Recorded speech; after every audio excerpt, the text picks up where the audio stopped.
Good day, my name is Malik Kawasmi and I've been leading this presentation. Our presentation will focus on the psychological impacts of war on children and how we can help them. And now taking over is my teammate Yusuf as to introduce our presentation. From playgrounds to battlefields, the impact of war on children's minds. This presentation will focus on the psychological impact of war on children and how it affects them, and we as a group will highlight the problems that we found and the solutions that we propose. But before that, what do you know about war? War is defined as a state of usually open and declared armed hostile conflict between states or nations by the Merriam-Webster dictionary, and it always has a cost: death and bloodshed. Everyone is affected by war, especially children who are not getting the care or treatment they need and deserve, many of them dying or being injured, and millions in places such as Gaza and Syria developing mental disorders and trauma, such as PTSD. And as quoted here by the OHCHR, the Convention on the Rights of the Child calls on countries to recognize the rights of children from exploitation, be it economic or any type of action that can be seen as harmful to the child's health, physical, mental, spiritual, moral, and social development.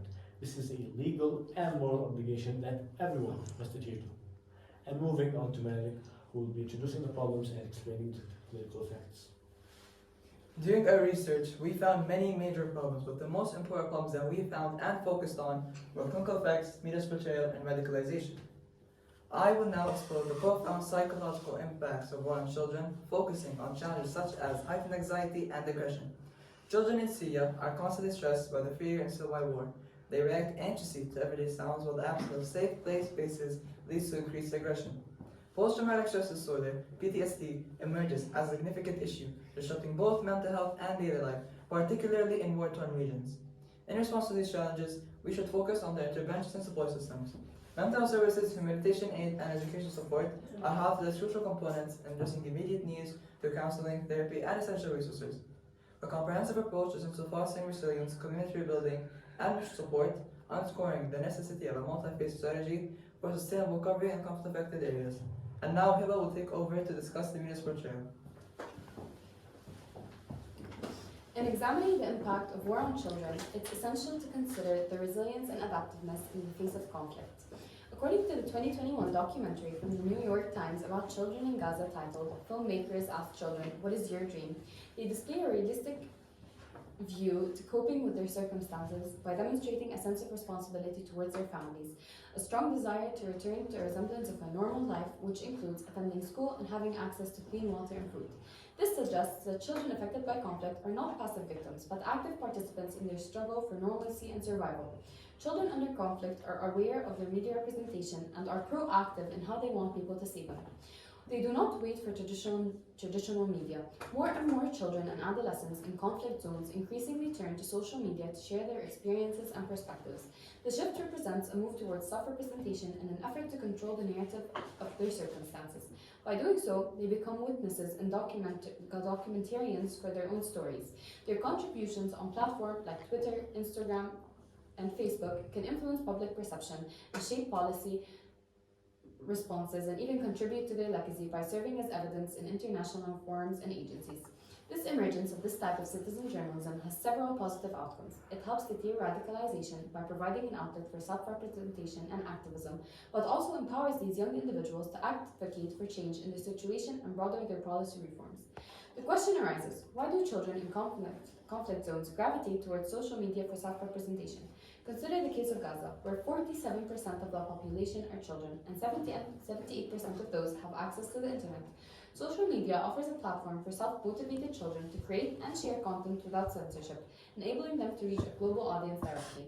This table illustrates the significant reach that individual journalists on social media can achieve, comparable to, and in some cases surpassing, traditional news agencies. It highlights the growing importance of personal narratives and citizen journalism in shaping public understanding of conflict and its impact on children. We use some of the most famous journalists that are from Gaza and how they document the ongoing war that has been happening for the past 197 days on Instagram. This shows that there is a battle between real-life journalists taking action live in the scene of war against worldwide news channels such as CNN, where they take reports from multiple news journalists. These large news channels are resourced by millions of dollars, whereas individual journalists are being targeted for showing the truth. In this slide, use Mu'taz, Plastia, and Bisan as an example because they have experienced and seen many traumatic events right in front of them with their 2 eyes and showcase the trauma for people around the world to see what's happening, while many large news agencies such as CNN, BBC, and ABC News don't show most of the things that have been happening in Gaza. We'll now be examining the issue of radicalization spread among Syrian children, which has been exaggerated by the ongoing conflict in Syria. Something I have to say before continuing is that these children are not to blame for their falling to extremist ideologies due to how fragile their mental states are. Traumatized by war and deprived of basic needs and education, these children become vulnerable targets for extremist groups who exploit their plight with forced recruitment, economic incentive, propaganda that often paints the outside world as a sort of harmful force, and sometimes organizational connections. The family can be a more direct path. Many children may also join these organizations due to a loss of a loved one, which leaves a hole open for a collective identity, as can be seen in this graph, which shows around 30% of children join these organizations due to a collective identity. However, there is hope using the following intervention support strategies that I will now list off. We can fund organizations that focus on providing psychological care to children, such as SaveTheChildren.org. We can strengthen community ties, as strong communities can serve as an early protective measure against radicalization. We can also provide children with a sense of normalcy, which is very crucial. We can do so by ensuring access to quality education, extracurricular activities, funding schools in the areas that need them the most, so children can also receive enrichment outside of school. Now I'd like to explain solutions to the other problems.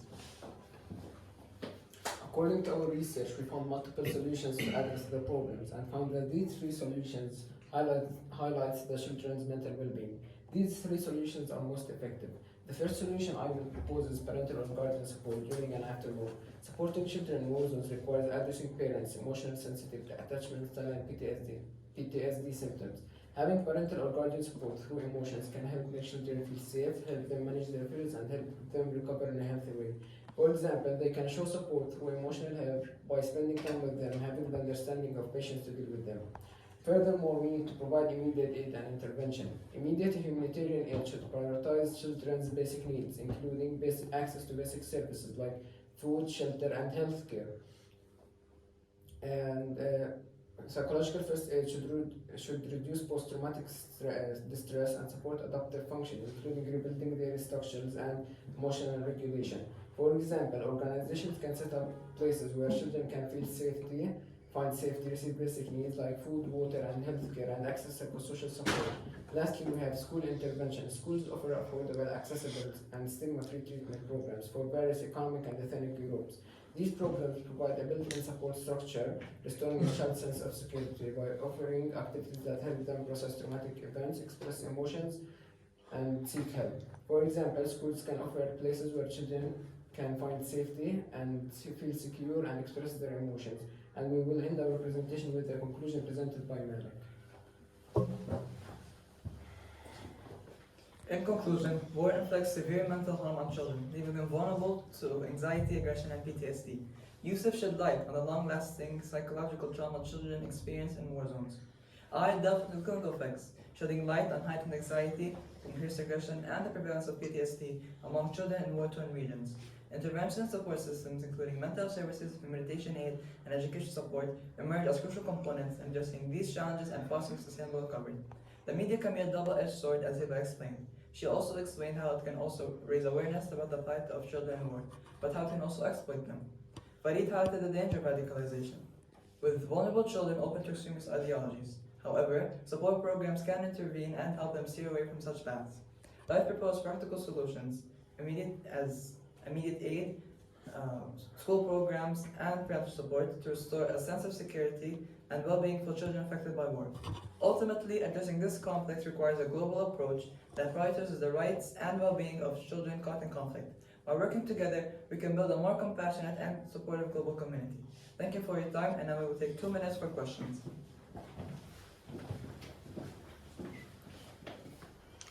Okay, let me think. Okay, Yusuf, just like in general, overall, who do you think, whose research helped the most? And is there anything that you think you needed to add to the group? Like, would you add another group member? What else would have helped with your subject? Well, obviously, all of our reports were useful, but I think Malik's was the most useful because it was the basis of this whole thing, because we focused more on the psychological side and the more, let's say, the physical side of war. And to answer your other question, I think 5 is enough. We covered pretty much everything. But if we had to add another thing, I think we could have interviewed people on the ground, so the people who are living through this, not the experts or the organization, the people who have the most accurate point of view, because they're the ones who wake up every day hearing these sounds. They're the ones every day who have to warn their families and their friends. Okay, great. You covered 2 subjects, Farid, which is radicalization, and you covered radicalization, and you seem to also cover the independent journalism. Do you think there's any correlation or any tie between those 2 Yeah. things? Oftentimes, during difficult situations, people fall down 2 paths. One positive, where they attempt to get funding, help, attention to the problem, and try to fix it. The other, which is negative, where people oftentimes fall under dark thoughts and end up taking out their frustrations against people that don't deserve it. Okay. Malik, is there anything that can you tell us more about the methodology, how you researched your subject? So I can speak for all of us. We all focused on journals and blogs from people who were on war, basically like war times, how they documented everything and how they shared it to the world. We mostly the most affected one that we all used were the ones from the UN and also the ones from, let's say, Mu'taz, Bisan, and Plestia that have been documenting the ongoing war that's been happening in Gaza till now. Okay, and Laith, you brought up these solutions. Which solutions, why these solutions? Like, how did you come to the conclusion these solutions are the ones that need to be brought up? Okay, basically, I choose these solutions depending on experts in the field and from research into international organization. And these solutions were the ones agreed upon and given by all of them, such as Save the Children and the UN, and because they are the most effective. All right. And Hiba, you bring up independent journalists, and you brought up 3 in particular, and you went into the trouble of researching the numbers. Why independent journalists? I mean, why would you bring those up? Why didn't you just stick to, the normal news places? I felt like it was important to talk about because the phenomenon of independent journalism has eclipsed multi-million-dollar corporate journalism, and they're beating these funded companies. Okay. And thank you.